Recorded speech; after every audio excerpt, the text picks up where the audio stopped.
kati langit mambang tanpa wulan upamonika bintang toya ing kusuma sumawur lumra pawekang sarikati joloto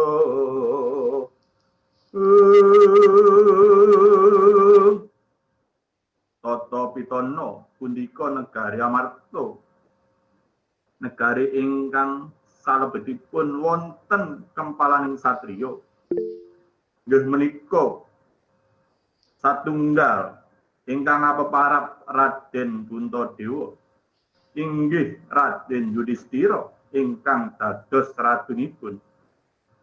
Kaping kalih inggih menika Raden Mas Bratasena nggih Raden Werkudara ingkang gagah perkasa. Kaping 3 wonten lananging jagat kang gantenge boten wonten sing ngancani nggih menika Raden Mas Arjuna inggih Raden Permati. Salajengipun wonten si kembar nggih menika Nakula lan Sadewa. Menika ingkang kula panjenengan ngertosi Pandhawa 5. Lirilir tandur ewo sumilir tak ijo royo tak senggo pengantin anyar. Caangon penekno blimbing kuwi lunyu penekno kanggo mbasuh dodo tira lumitir bedaing pinggir dondo mono lumatono kanggo seba mengko sore mumpung padang rembulane mumpung jembar kalangane ya sura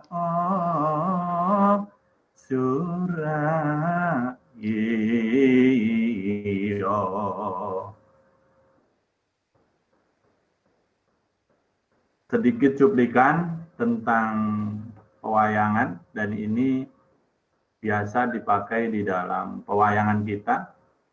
Dan pada malam hari ini saya akan menyampaikan tentang pewayangan yang akan membahas wayang sebagai fenomena.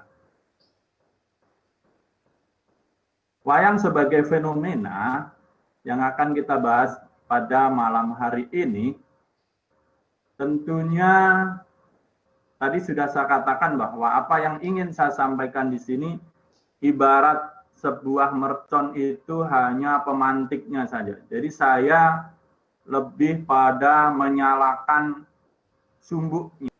Baiklah, kita bicara tentang wayang. Wayang sebagaimana yang dikenal orang dewasa ini merupakan sebuah warisan budaya nenek moyang yang amat tua, yang diperkirakan telah bereksistensi kurang lebih 3.500 tahun yang lalu. Ini menurut Mulyono. Dalam bukunya, ya, halaman 1 nih, yang punya bukunya Mulyono. Dan bahkan dalam bukunya Haryanto juga disebutkan ada sejak zaman Paleolitikum. Itu wayang sudah ada. Ini yang perlu digarisbawahi dan nanti kita akan bahas bersama. Wayang sebagai fenomena bahasa. Teks asli kitab epos Mahabharata dan Ramayana yang ditulis dalam bahasa Sanskerta setelah masuk ke Jawa, teks itu kemudian disadur dan disunting ke dalam bahasa Jawa kuno. Ini kuno ya, salah ketik. Sekaligus ditambah dan disesuaikan dengan cerita dan legenda yang telah merakyat pada waktu itu. Maka jadilah cerita Mahabharata dan Ramayana versi Jawa. Ya. Ini menurut Grindel 1987.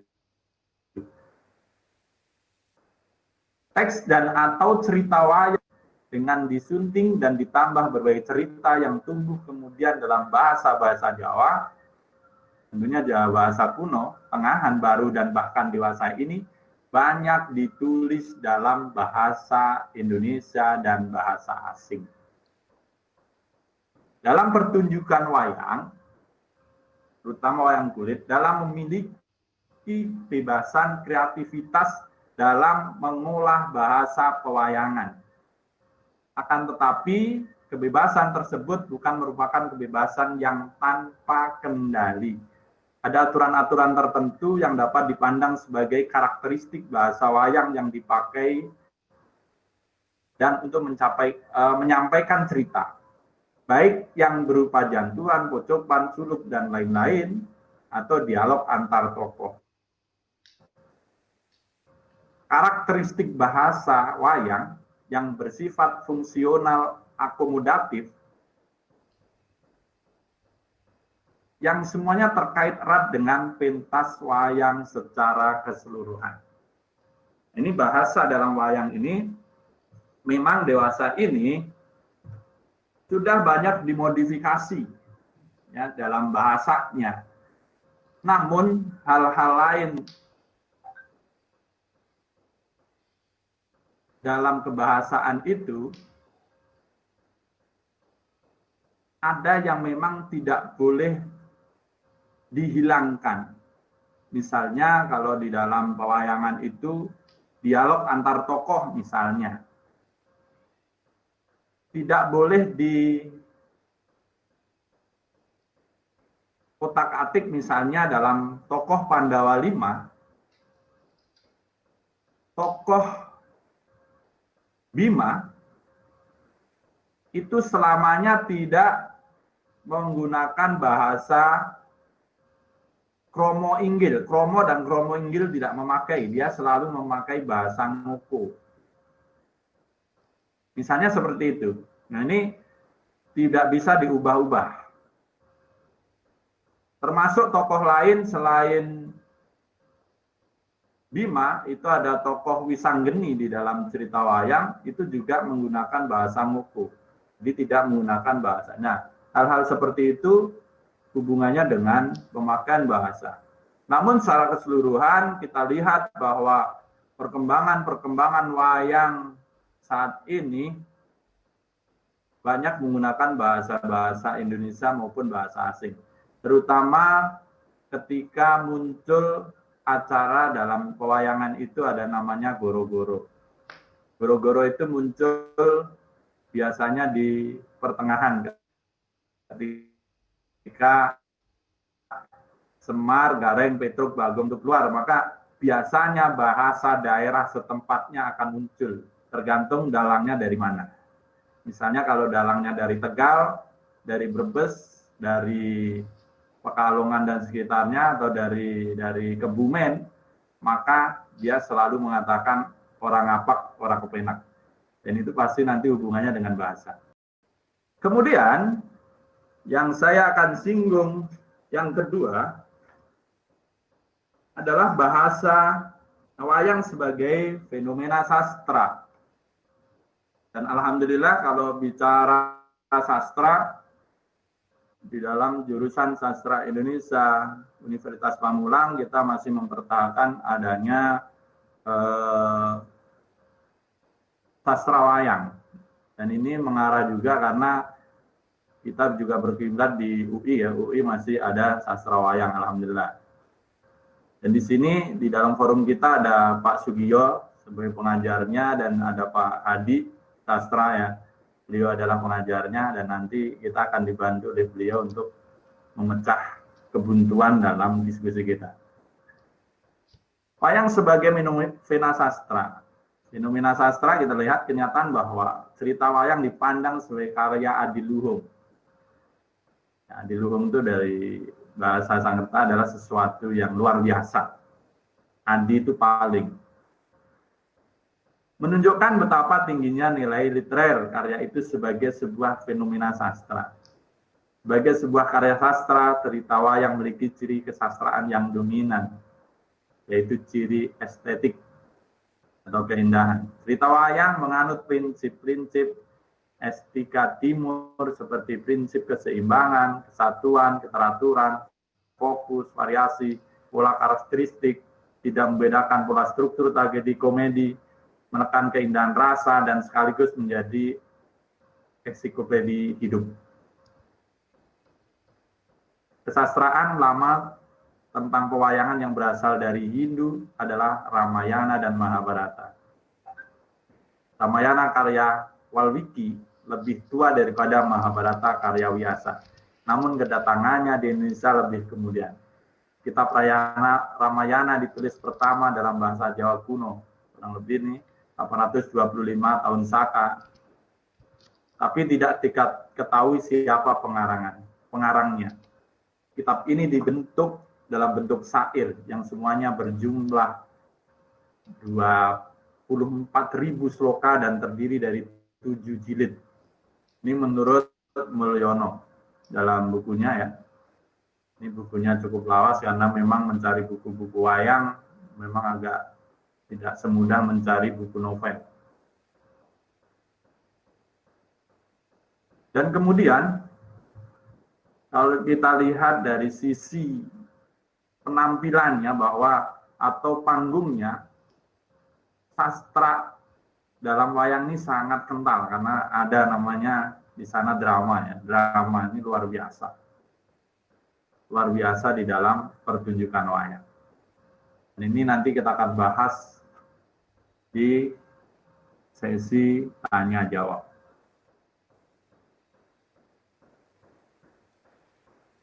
Nah, ini yang nggak kalah penting. Wayang sebagai fenomena budaya. Bicara kebudayaan bahwa Indonesia ini adalah bangsa yang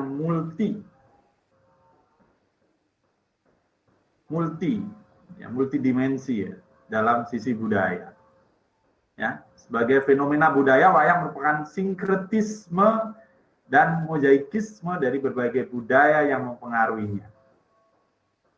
Ini nanti pasti siapa yang tahu tentang sinkretis, ya, nanti kita akan bahas. Mengapa wayang salah satu lambang dari sinkretisme? Ini kita akan bahas bersama. Hal ini menunjukkan bahwa budaya pewayangan bersifat pluralistik dan eklektik sebagai akibat budaya Jawa yang terbuka dan bertoleransi terhadap berbagai budaya lain.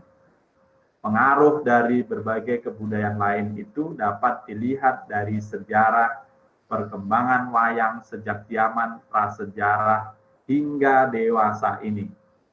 Mulyono 89, Amir 94. Ini dasarnya dari situ. Ya. Jadi tadi dikatakan bahwa memang wayang ini diperkirakan menurut ahli lain ada sejak zaman Paleolitikum. Cerita wayang yang disarati oleh inti ajaran aliran kepercayaan tersebut masih terlihat menonjol pada pertunjukan wayang sampai dengan tahun 70-an. Sesudah tahun itu, cerita wayang lebih banyak dipergunakan sebagai corong, pesan penanggap, atau sebagai corong berbagai pesan pembangunan oleh pemerintah. Ini menurut Fatma Puspita, wawancara 29 Januari 97. Ini wayang sebagai fenomena budaya. Selanjutnya, nah silakan yang sambil minum ya, jangan tegang-tegang amat. Selanjutnya, wayang sebagai fenomena pikiran. Masyarakat membutuhkan wayang tidak saja karena ingin menikmati hiburan yang menampilkan kehebatan cerita dan keindahan cara penyajiannya, melainkan terlebih karena wayang mampu dijadikan sumber pencarian nilai-nilai yang bermanfaat bagi kehidupan, baik untuk kehidupan pribadi, sosial maupun religius. Wayang kaya akan pesan dan nilai-nilai, baik nilai religius, filosofi, etis maupun estetis. Nilai-nilai tersebut merupakan satu kesatuan yang saling terkait dan melengkapi dan tidak diragukan lagi betapa tinggi dan luhurnya karena telah teruji lewat sejarah, peradaban, dan pengaruh dari berbagai kebudayaan lain tetap saja lestari hingga kini. Ini ya, tadi secara religius, nilai religius, saya sudah membuka dengan satu tembang ya yang seringkali itu digunakan di dalam pertunjukan wayang. Yang judulnya Lir Ilir. Tadi itu berhubungan dengan nilai religius. Wayang sebagai fenomena komunikasi. Wayang,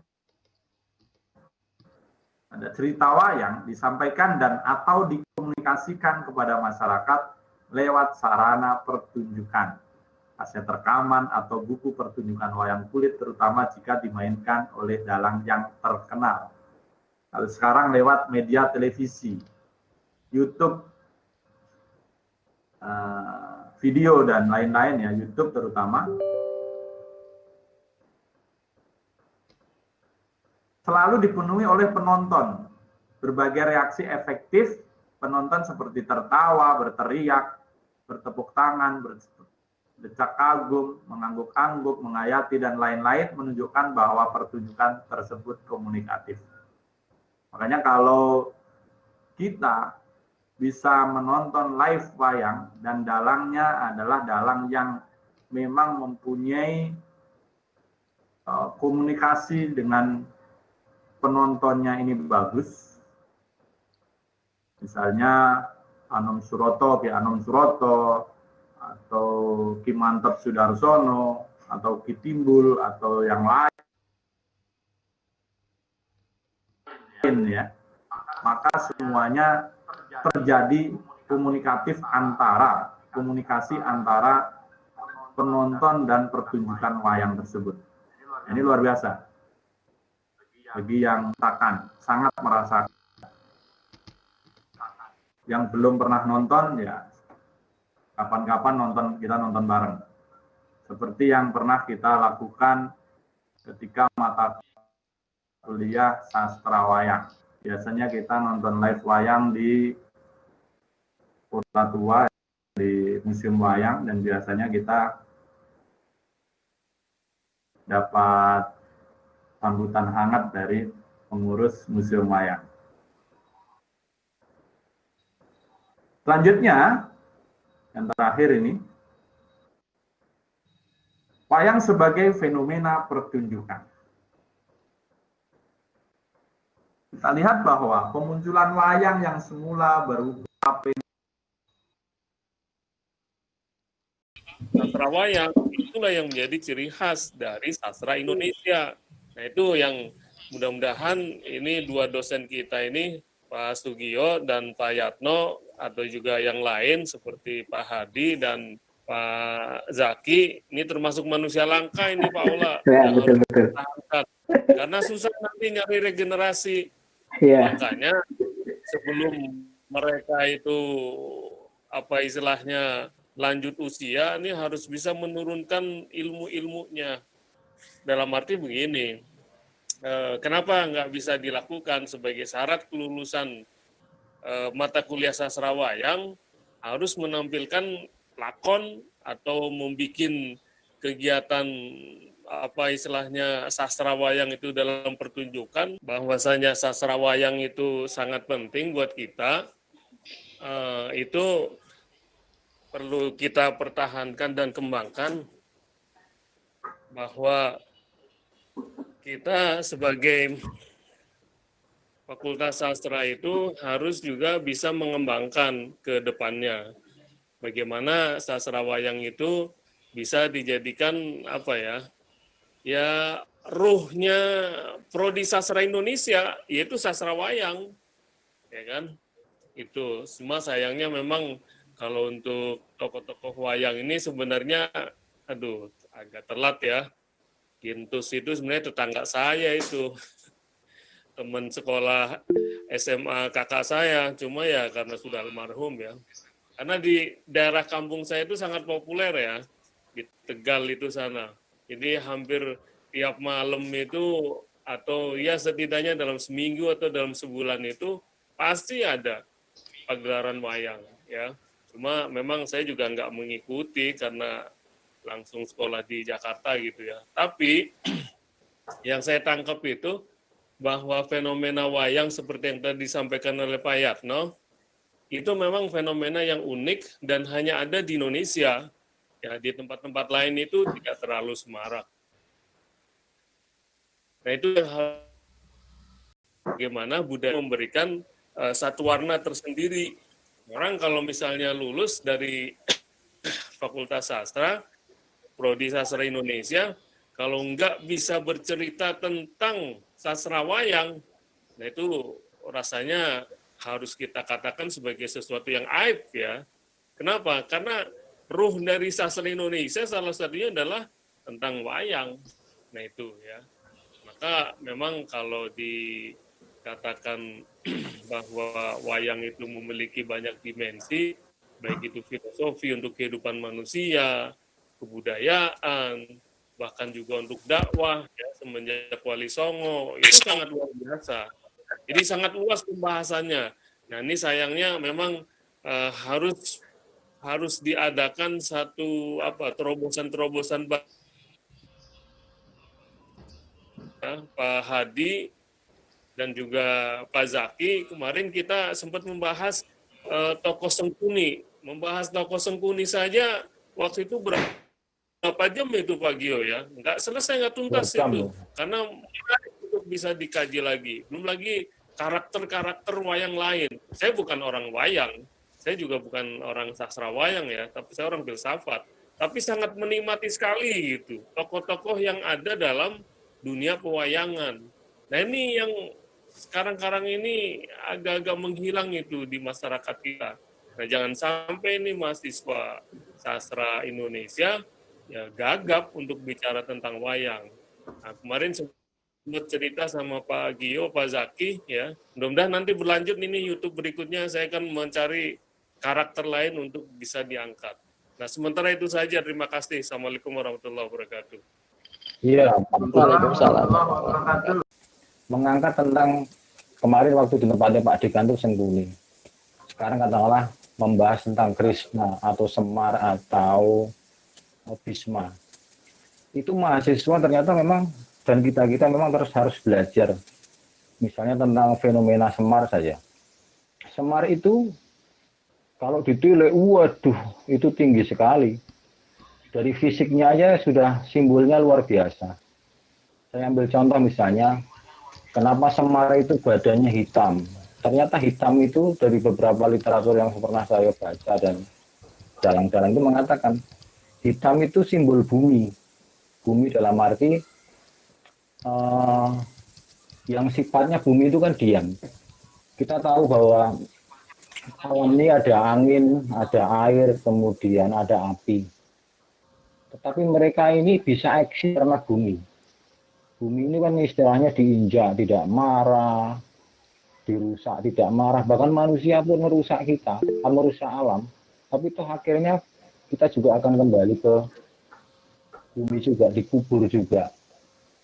Nah kemudian berikutnya itu tentang masuk dengan bumi. Menumbuhkan. Jadi dia filosofi menumbuhkan itu yang luar biasa. Nanti dibahas lebih lanjut lagi misalnya tentang makna yang lain, simbol yang lain, tentang misalnya makna kalau teman-teman lihat wajah Semar itu kan ada 8 kunjung di kepalanya itu. 8 kunjung itu ternyata maknanya itu sebenarnya Semar itu luar biasa. Makna yang pertama itu tidak pernah lapar. Mana kedua, tidak ngantuk. Terus apa ya itu? Tidak pernah jatuh cinta, tidak sedih.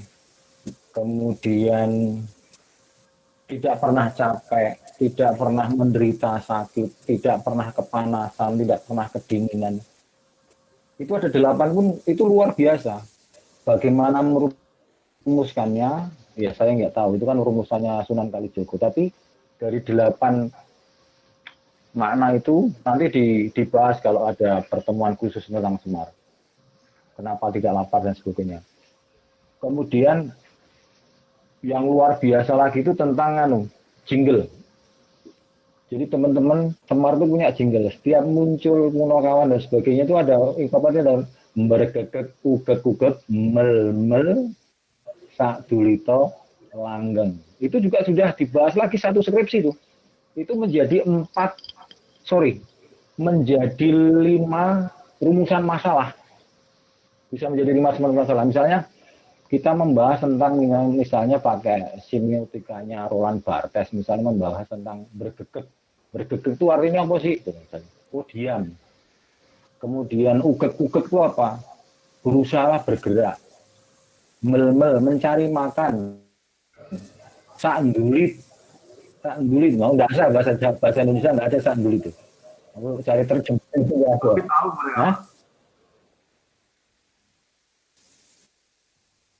Tahu karena ada iklan sabun colek. Sedikit sandulit itu. Terus langgeng artinya ya abadi. Itu jadi skripsi 5 kajian budaya misalnya 5 rumusan masalah. Nah yang sering teman-teman lihat di tulisan di truk-truk itu misalnya ojo dumeh itu sebenarnya 3 inti ajaran Semar. Filsafatnya silahkan nanti dibahas dengan Dr. Ramdon. Ojo dumeh eling waspada. Itu waduh luar biasa.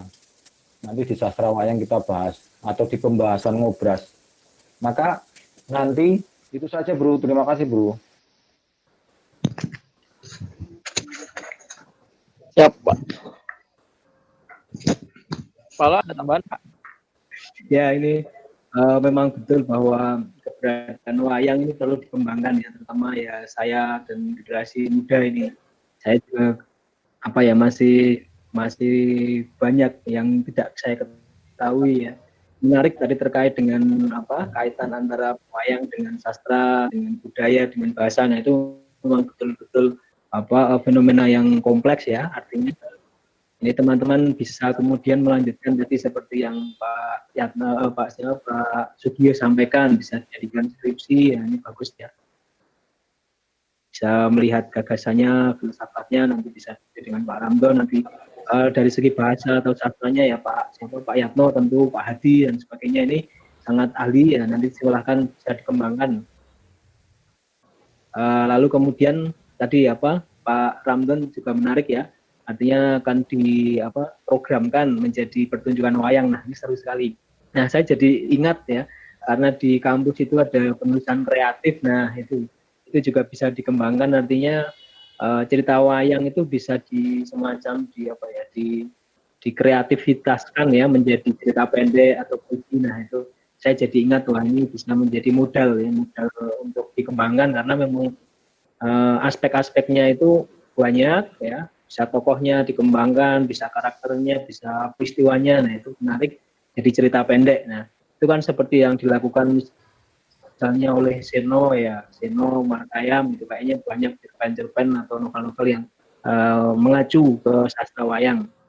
Nah ini banyak sekali, jadi juga sastra wayang itu dikembangkan menjadi sastra modern. Nah, yang ingin saya tanyakan barangkali Pak Yatno ya, saya membutuhkan jawaban teman-teman yang mungkin juga mendapat penjelasan ini, kira-kira bagaimana perkembangan pertunjukan wayang di Jawa sekarang, terutama juga mungkin ya di Tangerang Selatan bagaimana. Nah nanti kalau misalnya tidak terlalu banyak di Tangerang Selatan kan kampus bisa kemudian memulai, ini menarik ini. Yang kedua, bagaimana perkembangan cerita wayang dalam sastra Indonesia modern, kira-kira bagaimana tadi apakah hanya Umar Khayyam dan Seno ya, atau yang lain barangkali bisa dijelaskan. Nah terkait dengan Pak Sugio tadi ya, jadi memang kemarin saya komunikasi sama Mas Harun itu, yang pertama kita mencoba untuk memetakan kebutuhan mahasiswa itu. Jadi kemarin saya tanya kira-kira para mahasiswa ini membutuhkan tema apa. Lalu ada ide feminisme dan psikoanalisis. Nah, jadi kira-kira apa dulu ini Mas Harun yang paling urgent. Nah, terus feminis. Nah, kalau maksud saya kalau misalnya ada teman-teman yang ingin memberikan saran, wah kami senang sekali ini. Jadi kita bisa punya ide sesuai dengan apa yang dibutuhkan teman-teman di kampus, bisa memfasilitasi tentang ide menulis skripsi atau tugas ya akan sangat bermanfaat. Ya. Jadi ini juga pembicaranya coba kita komunikasikan, coba kita kontak kira-kira bersedia atau tidak, terus temanya juga apa sedang kami hubungkan sama Mas Ahdin. Begitu Pak Setio. Tapi pertanyaan, terima kasih Pak Yatno. Ya. Oke, terima baik, kasih. Pak Aula ya. Sebenarnya kalau dilihat secara kasat mata bahwa perkembangan wayang ini sendiri kan memang tidak hanya wayang sebenarnya ya, dari seluruh budaya-budaya yang ada di Indonesia ini, salah satunya wayang, memang perkembangannya ini bisa dikatakan jalan di tempat. Ini yang terlihat ya. Maka kemudian kita mencoba di Unpam terutama, kemarin saya sudah bincang-bincang dengan Pak Suroto ya, Pak Suroto. Beliau mempunyai sanggar wayang yang berada di daerah Pondok Labu. Saya sudah bincang-bincang beliau, bagaimana kalau, saya sudah bicarakan semuanya, bagaimana kalau kita mengadakan pertunjukan wayang di Victor gitu. Karena kondisi kita Sasindo ini sekarang kan sudah mulai ibarat berdiri itu tegak gitu loh. Sudah tegak, dan kita sudah memulai Pak. Kemarin sebelum Covid itu kami sudah bincang-bincang dengan Pak Suroto untuk bedol desa dari paguyuban dia gitu, dari sanggar wayangnya beliau itu. Saya udah ngobrol-ngobrol, tinggal clear-nya saja. Ternyata terjadi Covid ini. Maka kemudian ini belum berlanjut Pak. Dan tadi juga sudah dikatakan Pak Ramdan, bagaimana kalau sastra Indonesia ini menjadi motornya. Ini luar biasa. Dan nanti mudah-mudahan ini Covid selesai, nanti kami juga akan kembali lanjutkan tentang apa yang sudah kita obrolkan dengan Pak Suroto. Pak Suroto itu di era tahun 2011 itu masih mengajar sastra wayang di Sastra Indonesia. Beliau dalang dan ada di manajemen dia, base camp-nya di manajemen. Dan salah satu dalang andalannya adalah mantan murid saya di SMA 66 dan dia sangat kenal dengan saya. Dan itu kemarin saya sudah hubungkan, tapi ketika sudah mau ada titik terang kemudian terjadi Covid ini. Karena saya sangat respect dengan apa yang dikatakan Pak Dekan bahwa kita harus menjadi motornya tadi. Seperti itu Pak. Dan ini tanggung jawab kita sebagai generasi kekinian. Saya sering katakan di kelas, bagaimana Pak cara melestarikan budaya Nusantara ini, salah satunya wayang. Jawaban saya caranya adalah kita menjadi pelaku budaya itu. Kalau kita tidak menjadi pelaku budaya, kalau hanya diseminarkan, kalau hanya ditulis saja, itu percuma saja. Seperti misalnya budaya bahasa Banten misalnya. Itu tidak akan ada budaya bahasa itu kalau tidak menjadi pelaku budaya bahasa Banten itu sendiri. Karena kemarin juga ada tugas dari Lembaga Bahasa Banten ya Pak Dekan ya, kita untuk membuat satu pemetakan tentang bahasa yang berada di Banten ini. Seperti itu. Jadi salah satu melestarikan budaya, entah itu budaya wayang atau bahasanya, itu adalah salah satunya adalah menjadi pelaku budaya itu. Dan alhamdulillah kalau di Unpam ini ada sastra wayang, dan kemudian nanti saya yakin kita pasti dapat izin untuk mengadakan pertunjukan wayang di Unpam, dan itu pasti akan menjadi sesuatu yang spesial. Karena selama saya di Unpam ini juga belum pernah ada pertunjukan wayang itu. Dan ketika nanti dimotori ada pertunjukan di Unpam, ya nanti seluruh yang ada di sini ya kita undang dan semuanya akan menyaksikan, baik dari dosen, dari struktural, dari mahasiswa tentunya, dan nanti dihubungkan dengan tugas-tugas kemahasiswaan. Termasuk tadi, bagaimana wayang menyongsong tentang modernisasi gitu. Tadi dikatakan bahwa wayang banyak juga disadur ke dalam bahasa-bahasa Indonesia, ke dalam bahasa asing bahkan. Namun ada beberapa bahasa-bahasa yang memang tidak bisa diubah, gitu. Sesuatu yang pakem. Gitu. Nah, yang sesuatu yang pakem ini Pak yang memang harus tetap dipakai di dalam pewayangan itu sendiri. Gitu Pak. Baik, terima kasih Pak Yatno. Pak Ade, Pak Ola, boleh menambahkan? Halo ya. Pertama, saya pakai belangkon ikutan Pak Gio. Ikutan Pak Gio ini pakai belangkon ini. Pakai belangkon. Saya belum pakai belangkonnya. Tadi menarik apa yang disampaikan oleh Pak Yatno tadi itu di awal, ya, terutama fenomena dengan budaya kita. Yang saya pahami, kalau secara umum itu wayang secara periodenya terbagi menjadi 3 ya secara besarnya. Wayang prasejarah, wayang Hindu, dan wayang Islam. Kemudian dalam perkembangannya, Mulyono tadi yang sempat disampaikan oleh Pak De Yatno, itu membagi 5. Ya, 5 secara zaman atau periodenya. Yaitu wayang prasejarah, di mana wayang prasejarah itu pada waktunya, pada zamannya dulu itu adalah sebagai media untuk upacara-upacara ritual, mitos keagamaan atau mitos religius. Ya, jadi melalui upacara dengan menggunakan wayang yang sangat sederhana, termasuk di dalamnya adalah wayang beber. Ya, itu mereka belum sampai kepada konteks cerita.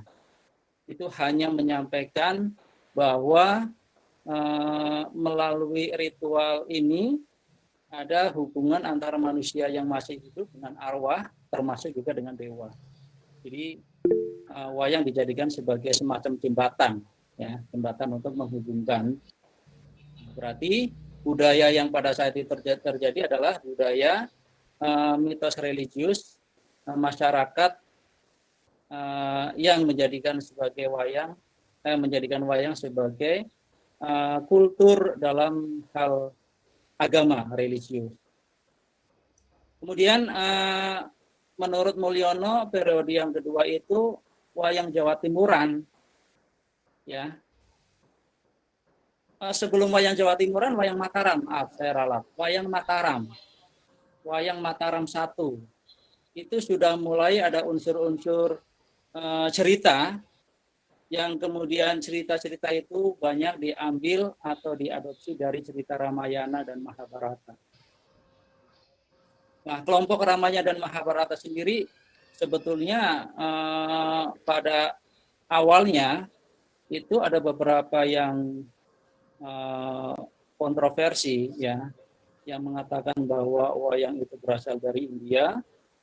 Ada juga yang mengatakan wayang asli dari Indonesia, terutama dari Jawa. Kemudian oleh Mulyono tidak begitu dibahas karena yang disampaikan oleh Mulyono adalah periode yang kedua ini secara zamannya adalah wayang Mataram, ya, Mataraman. Ceritanya sudah mulai dihidupkan. Kalau tadinya itu hanya sebagai ritual saja, kemudian di dalam Mataraman sudah mulai ada unsur-unsur cerita, ya, yang masih diambil dari Ramayana dan Mahabharata.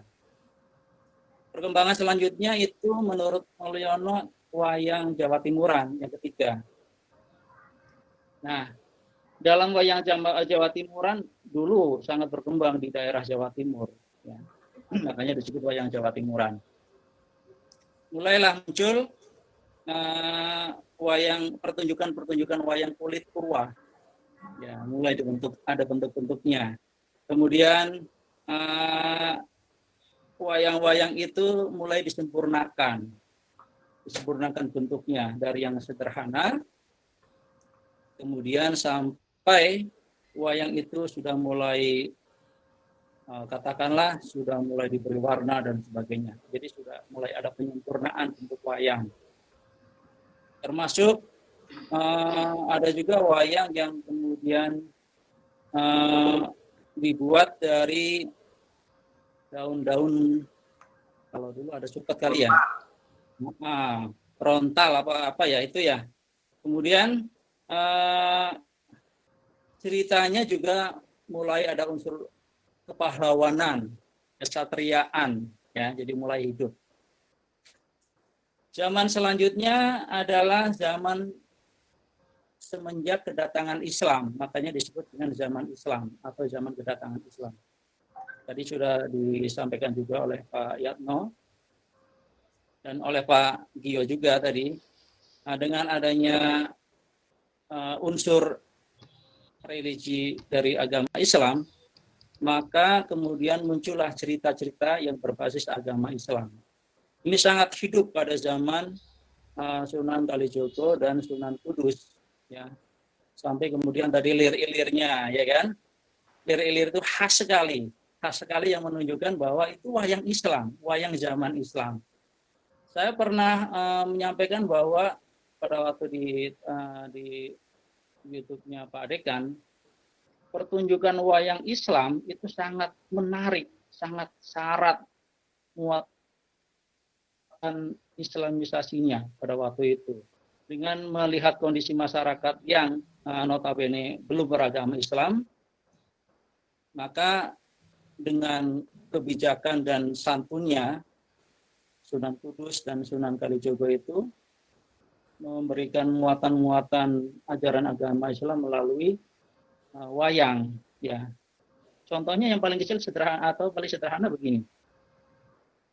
Masyarakat sebelum menonton pertunjukan wayang, mereka digiring, ya, ke suatu tempat pertunjukan, tetapi sebelum masuk ke lokasi pertunjukan mereka harus cuci kaki, cuci tangan, ya, harus basuh muka dan sebagainya. Itu kan pada dasarnya, pada hakikatnya adalah ajaran agama Islam tentang wudhu, ya kan?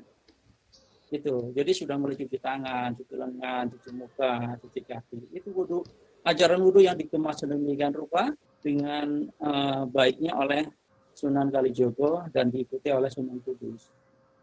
Setelah masuk ke lokasi pertunjukan, dibuatlah gapuro, ya. Itu dari kata ghafur, ampunan, ya. Jadi mereka masuk ke suatu tempat yang dibuat semacam pintu gapura, pintu ampunan, taubatan nasuha, gitu kan? Ini wayang dalam kemasan Islam yang sangat menarik. Sebelum pertunjukan masyarakat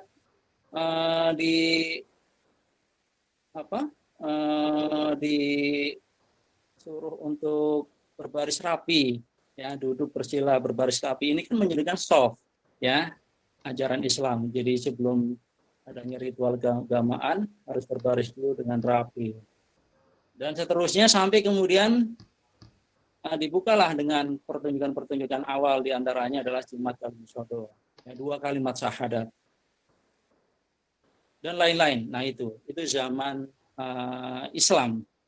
Kemudian yang terakhir itu setelah proklamasi, ya, muncullah wayang kemerdekaan. Nah ini sudah mulai hidup, sudah mulai terbuka, sudah mulai lebih luas ceritanya. Ya, ada wayang Pancasila, wayang Wahyu, ya, wayang Wahyu sempat dibahas juga oleh Pak Ditio waktu di rumah Pak Dekan, wayang Wahyu dan lain-lain. Sampai kemudian perkembangan dengan hari ini, wayang sudah dalam tanda kutip sudah tidak sesuai dengan pakem awalnya, ya. Salah satunya misalnya dengan begitu cantiknya Ki Entus, ya, membuat wayang Santi, ya, yang sebelumnya di Jawa Barat itu di Bandung ada Giri Harja, ya, membuat cepot dan lain-lain. Masuk ke dalam dunia entertain, Sule dengan hebatnya membuat wayang-wayang yang sangat modern di televisi, ya, bukan apa tuh namanya itu acara apa tuh yang Sule, bukan sekedar wayang, ya, itu luar biasa menurut saya dengan bahasa Indonesia, kemudian dengan guyonannya dan lain-lain. Ini sekedar untuk periode saja yang dapat saya sampaikan. Mau nanya Pak, salam hormat buat para dosen sebagai jamaah sinden. Padahal saya lebih melihat seru ketika saya ini penggemar Kumbak karena apa? Karena dia setia dengan rajanya, tidak pindah ke Rama seperti adiknya. Sebagai pemerhati wayang, kenapa Bagong kalau di Jawa Wetan itu Bagong, kalau di Karsidenan Banyumas itu Bawor? Itu kenapa Pak? Padahal satu tokoh itu loh, Bagong. Kalau di Wetan kan Bagong, kalau di Karsidenan Banyumas kok jadi Bawor gitu Pak? Itu kenapa itu Pak? Di Bandung jadi cepot. Iya betul. Jadi cepot di Bandung. Ya kalau di wayang golek mungkin, cuman di wayang kulit. Ya itu menjawab pertanyaan Sastro. Itu mungkin akomodasi dari sebuah budaya. Ya, kalau cepot di versinya, kalau Bawor versinya Banyumas, kalau di Wetan Bagong itu kan seperti bahasa supaya yang bisa ditangkap. Tapi kalau versinya Sunan Kalijogo ya Bagong harusnya. Tapi kalau Bawor itu saya baru dengar ya malah. Itu pertama. Yang kedua, mungkin gini, kalau teman-teman memang kalau bicara wayang itu ya, nggak akan selesai. Maka setiap pertemuan mungkin lebih mengerucut membahas tentang apa. Misalnya feminisme dari wayang, kemudian filosofi tentang moral wayang, termasuk dan untuk anak-anak perempuan terutama. Coba kalau teman-teman wanita atau perempuan perhatikan, kenapa wayang itu tidak ada terjadi perceraian? Atau pernah kalian mendengar perceraian, kasusnya siapa? Saya ambil contoh begini. Kalau beberapa tokoh yang saya sukai, ketika Wangsa Barata yang pertama yang namanya Dusmanta itu ketemu dengan Syakuntala. Nah, itu kenapa mereka tidak bisa terjadi perceraian? Ternyata Syakuntala itu ketika dia akan dipinang oleh Dusmanta itu dia selalu mengajukan syarat. Nah, itu harus bisa dicontoh oleh anak-anak perempuan sekarang. Kasarnya itu mas kawin lah. Tapi bukan mas kawin yang tapi mas kawin yang sungguh-sungguh menjanjikan bahwa nanti kalau saya hidup ditinggal, diceraikan atau istilahnya tidak mau diurus lagi, dia itu terjamin. Nah, kasus Syakuntala itu dia mengajukan kan bahwa nanti kalau anak saya lahir laki-laki, tolong diangkat sebagai putra mahkota. Itu kasus terulang lagi ketika nanti kasusnya Raja Sentanu. Jadi Raja Sentanu itu generasi berikutnya setelah Wangsa Barata, setelah Dusmanta. Sentanu itu buyutnya dari Pandawa V. Ketika Sentanu setelah menikah dengan Dewi Gangga juga mengajukan syarat. Nah, syaratnya apa? Bahkan waktu itu dia tidak boleh ditanya dari mana asalnya dan siapa dia. Berikutnya itu dia tidak boleh dilarang berbuat apa. Yang ketiga itu kalau nggak salah juga tidak boleh dibuat sedih. Yang keempat itu segala perbuatannya baik buruk, kemudian tercela dan mulia tidak boleh dianu juga. Itu. Kemudian ketika Sentanu mau menikah lagi dengan Setiawati, anaknya Kampung Nelayan itu juga sama. Karena waktu itu aku udah ngangkat Dewa Brata atau Bisma itu untuk menjadi putra mahkota. Dia mengatakan begini Bapak Setiawati, oke, kalau memang Setiawati akan dijadikan permaisuri, mau dibayang ke Hastina, tolong dong nanti keturunan anak saya jika lahir laki-laki diangkat sebagai putra mahkota. Jeder. Sedangkan kan kaget, waduh, nggak mungkin saya mengkhianati. Nah, filosofinya apa teman-teman? Satu, kalau bagi teman-teman perempuan, dan masih banyak tokoh yang lain ya, nanti yang semua akan mengajukan syarat-syarat seperti itu. Filosofinya adalah para perempuan pembelajaran supaya kalian nanti kalau mau menikah ya memang harus minta mas kawin. Hanya bahwa laki-laki itu kalau sudah jatuh cinta, seperti kasusnya itu ya sudah dari Mahabharata yang memberitahu itu ya, dari Dusmanta, Sentanu dan sebagainya, kalau sudah jatuh cinta dia tidak akan ingat, semua tertutup bahwa oh iya ya, tidak memikirkan efek sampingnya, sampai termasuk apa itu Dusmanta itu tidak ingat bahwa nanti termasuk Sentanu itu. Akhirnya kan nanti Dewi Gangga membunuh kan anaknya 1, 2, 3, 4, 5, 6, 7, baru ke-8 Bisma itu baru dia melanggar sumpahnya itu. Jadi orang laki-laki udah jatuh cinta, dia nggak ingat jabatannya, nggak ingat kekayaannya, semua blank, diserahkan. Nah itu filosofi-filosofi untuk teman-teman yang harus tahu kenapa sih harus belajar wayang. Maka step-stepnya harus dibaca, harus dibahas sendiri-sendiri. Kemudian berikutnya tentang larangan judi. Kenapa sih kok orang dilarang judi? Maka teman-teman harus belajar tentang kasusnya Dadu itu, Yudhistira yang Dadu melawan Sengkuni itu. Nanti filosofinya apa? Dadu itu kenapa judi dilarang? Kalau orang judi kayak orang kasus percintaan tadi, dia akan blank, akan menyerahkan hartanya, tahtanya, bahkan sampai Drupadi itu yang diserahkan untuk taruhan Dadu. Nah nanti melaret lagi tentang filosofi wayang, kenapa orang tidak boleh mabuk. Kalau teman-teman nanti belajar tentang ajian Sanjiwini.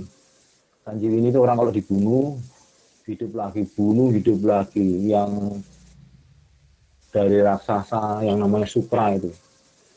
Nah, terus tentang tipu muslihat. Nanti kalian akan bertemu tokoh yang konsisten, seperti Sengkuni itu. Jadi teman-teman bisa belajar filosofinya seperti itu. Misalnya filosofi tentang kesetiaan, filosofi tentang... Jadi memang sebaiknya mungkin Pak Yarno dan Pak Adi dan saya memang mungkin lebih mengarah ke tokoh-tokoh filosofinya apa. Kalau memang bicara tentang sejarah ya kalau saya menyarankan disinggung sedikit-sedikit saja, karena memang teman-teman bisa membaca, kalau dari anak-anak mahasiswa bisa membaca di sejarah, tapi mungkin kita giring pelan-pelan ke filosofi tentang hidup, karena hakikatnya wayang itu memang kan cuma ada 3. Satu, tentang hidup sejak lahir, kemudian proses dia bagaimana hidup dalam bermasyarakat, sampai akhirnya bagaimana mati yang baik. Itu saja saya menambahkan teman-teman. Pak Adi mau nambah? Ya Pak Adi.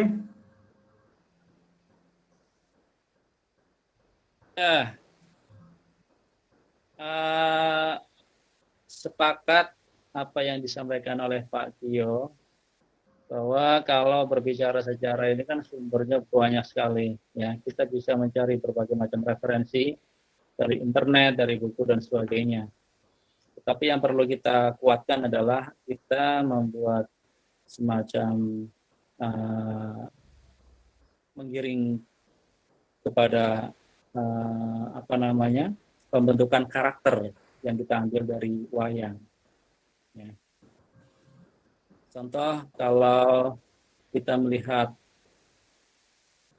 Punakawan ya, atau Semar, kemudian Gareng, Petruk, dan Bagong, kalau dalam wayang Jawa Timuran.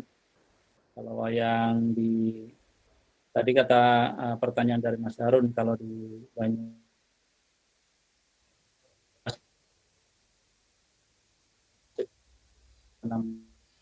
bahwa Pak Wilayatno. Tapi versi dalam Semar itu dari kata syamir, nah, artinya samar-samar, tidak jelas. Makanya digambarkan bentuknya juga. Nah, tadi Pak Yatno sudah menjelaskan panjang lebar, ya, dan Pak Gio juga sudah menjelaskan. Dari bentuknya saja Semar itu sudah nggak jelas, ya, itu syamir. Kalau Gareng itu khair itu baik. Ya, penggambaran manusia yang lugu, manusia yang baik, rakyat yang sangat sederhana. Makanya Gareng jalannya aja pincang, ya kan? Ya, hidupnya susah. Nah, itu masyarakat yang pada zamannya itu betul-betul digambarkan dalam sosoknya apa tadi? Gareng, ya. Fatruh dari kata fatruh, fitrah. Jadi manusia juga pada dasarnya memiliki satu fitrah, garis ketetapan, ya, garis hidup. Ya, Petruh kan selalu nunjuk-nunjuk, gitu kan? Jalannya nunjuk-nunjuk, hidungnya panjang, rambutnya yang menguncir. Jadi selalu ingin, pada dasarnya manusia hidupnya selalu ingin yang terbaik, ya. Ingin yang seperti memerintah dan sebagainya. Ya, itu semuanya merupakan gambaran kehidupan manusia yang kita bisa belajar dari tokoh-tokoh dengan karakter yang berbeda-beda itu. Dan yang terakhir Bagong. Bagong itu dari kata bago. Ya, bego. Kalau sekarang bahasanya kan bego ya, bodoh. Ya. Jadi manusia pada dasarnya juga memiliki sifat yang bodoh, yang tidak tahu apa-apa. Tetapi kalau ke semua sifat-sifat atau karakter dari Punakawan itu kita gabungkan, ya memang itulah manusia. Ya, dari mulai tidak jelas, seperti bayi lahir kan, ya tidak memiliki apa-apa, ya kemudian sedikit-sedikit masuklah keilmuan dan sebagainya. Tetapi kembali setelah kembali lagi seperti orang yang tidak kalau dalam wayangnya itu namanya apa itu? Kalau dalam apa tuh Pak De? Lupa tuh nama yang di wayang itu. Kalau di Islam itu tasawuf, jadi sudah menyerahkan semuanya kepada Tuhan, ya. Nah seperti Pak tokoh-tokoh di wayang itu kan biasanya kalau sudah ini dia sudah moksa gitu kan, kalau dalam bahasa di agama lain gitu kan. Jadi perputaran hidup dari mulai samar-samar sampai kembali kepada tidak memiliki apa-apa. Itu ya. Jadi karakter-karakter itu yang harus kita pelajari dari wayang, dari mulai yang sederhana sampai dengan tadi itu sempurni dan sebagainya. Itu saya sepakat untuk lebih mengarahkan kepada nilai-nilainya, ya.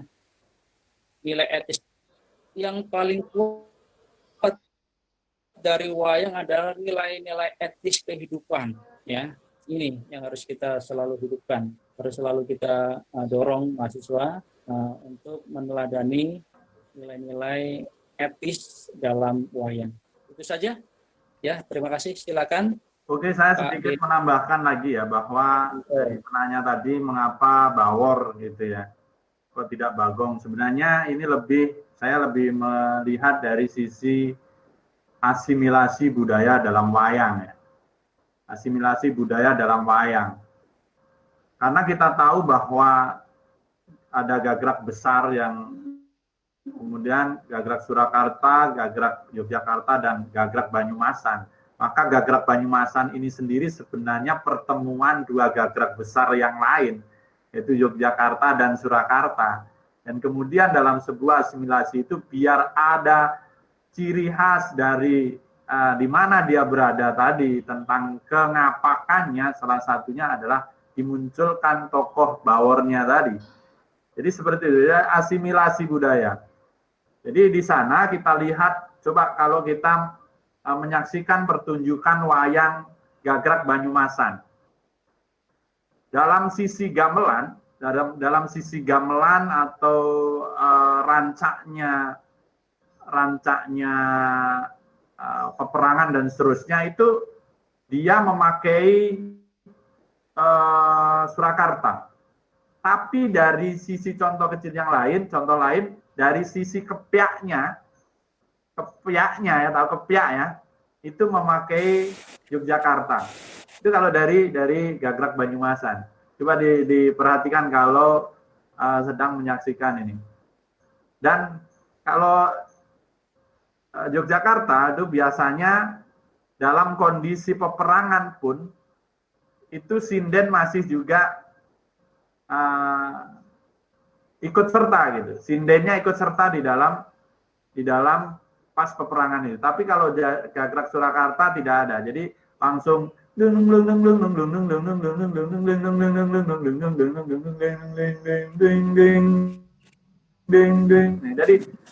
dari sisi musiknya, dari sisi iringannya Surakarta itu lebih rancak, dalam artian perangnya itu ya menurut saya seru gitu. Tapi kalau Yogyakarta lebih ke masih ada sindennya juga. Ya gitu.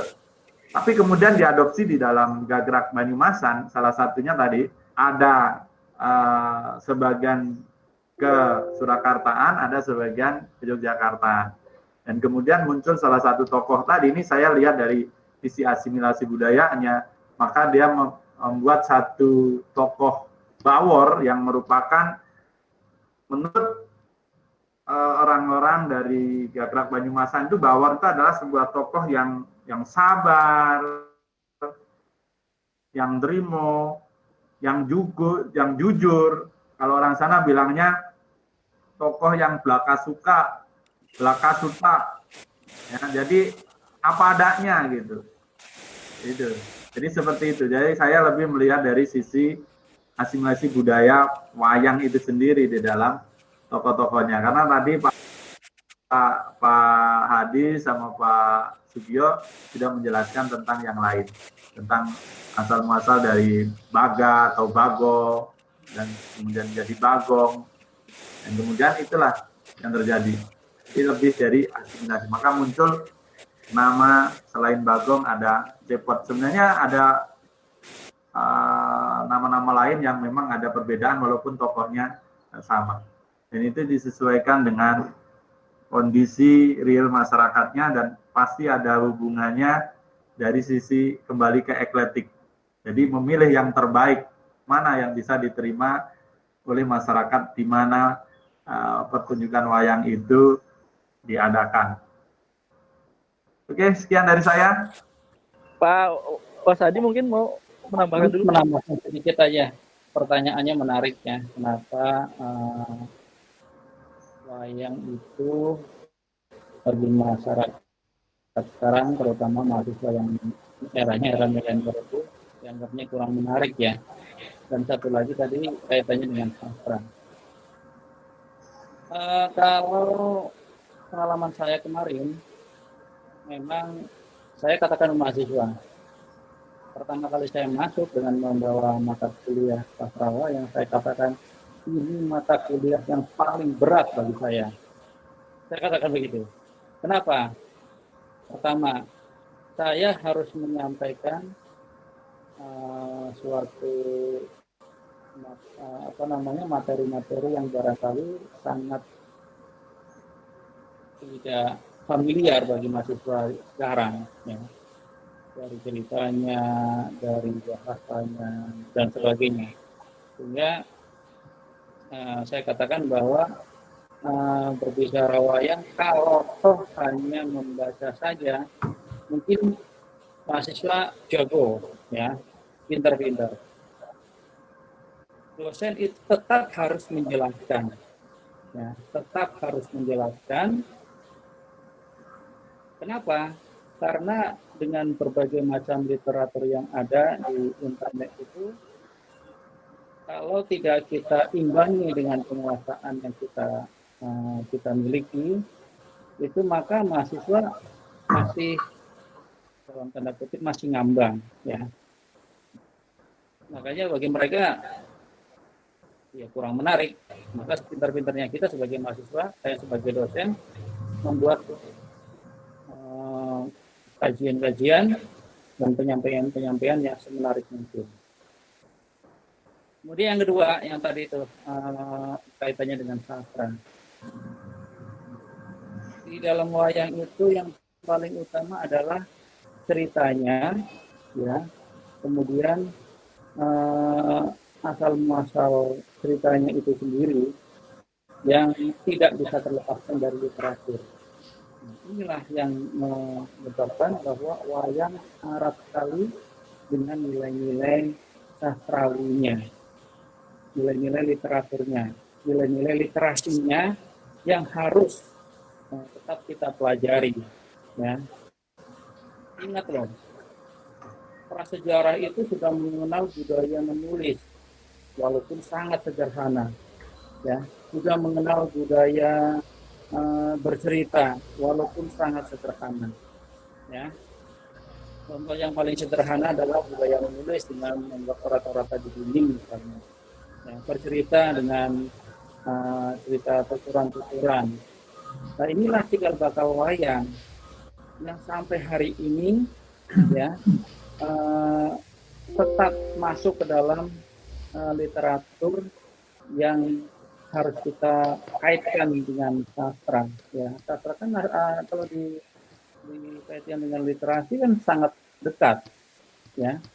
Itu makanya cerita-cerita yang lazimnya disebut lakon kalau dalam wayang, itulah sebetulnya cerita-cerita yang harus kita pelajari, yang harus misalnya begini.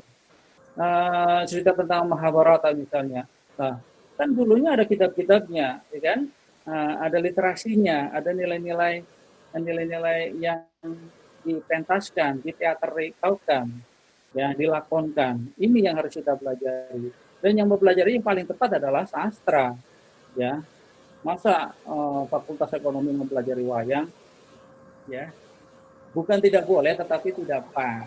Masa Fakultas hukum misalnya mempelajari tentang literatur yang ada di dalam sastra, yang paling pas adalah Fakultas Sastra. Dan sastra yang sangat tepat, ya, dan tadi pesan dari Pak Dekan yang harus selalu menghidupkan nilai-nilai wayang dalam kehidupan kita, yang mahasiswa itu jangan sampai, tadi pesan Pak Dekan harus kita pegang, jangan sampai mahasiswa lulusan dari sastra Indonesia ini awam, yang buta terhadap wayang, itu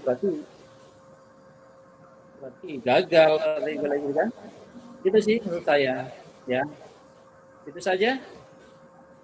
Terima kasih. Ya, makasih Pak. Silakan Pak Siato. Saya sebenarnya kalau mau menyimpulkan ya belum kesimpulan ya, karena sekarang ini yang kita bahas ini kan baru secuil sebenarnya.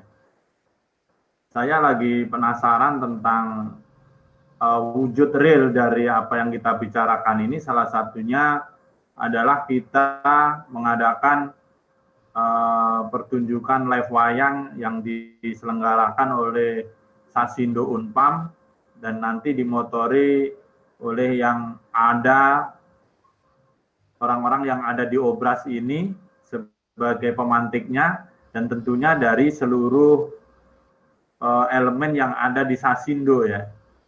Jadi itu harapan saya. Mudah-mudahan COVID ini segera selesai dan nanti saya akan segera kembali bernegosiasi dengan Pak Suroto ya. Mudah-mudahan nanti segera, dan saya rasa dari seluruh teman-teman yang ada di dalam Ngobras ini siap sedia untuk berada di tengah-tengah acara kita nanti. Mudah-mudahan ini segera terrealisasi begitu. Kalau untuk disimpulkan malam hari ini kita baru dapat pucuknya saja sebenarnya, karena masih banyak hal yang harus kita bahas lebih lanjut. Itu saja Mas. Kayaknya COVID perlu diruat deh Pak. Kudu belajar wayang gitu.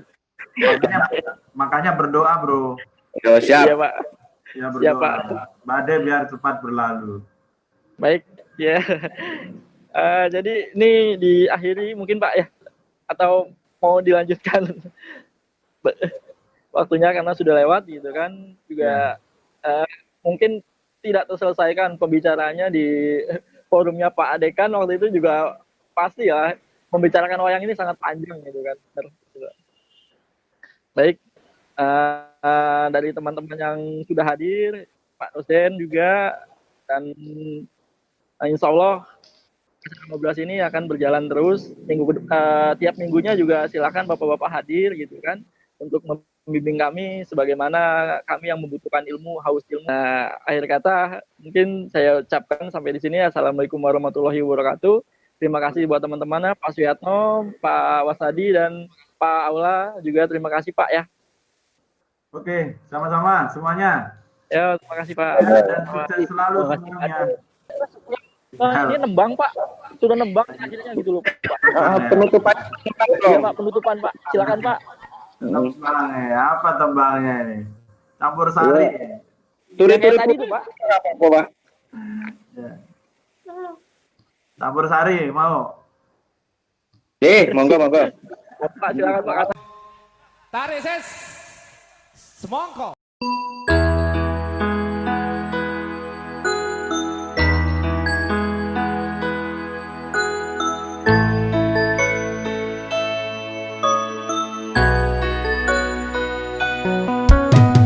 Najan kowe ngilang, tapi sota sawan nanging ati tansah kelingan.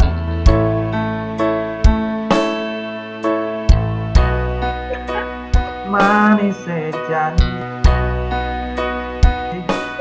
janjimu kuwi ngelarani ati. Najan aku loro isih kuat nonggo taku sing ono dodo beringkasane yen eling kowe angel tambani. Asik. Ter. Waalaikumsalam. Terima kasih Pak.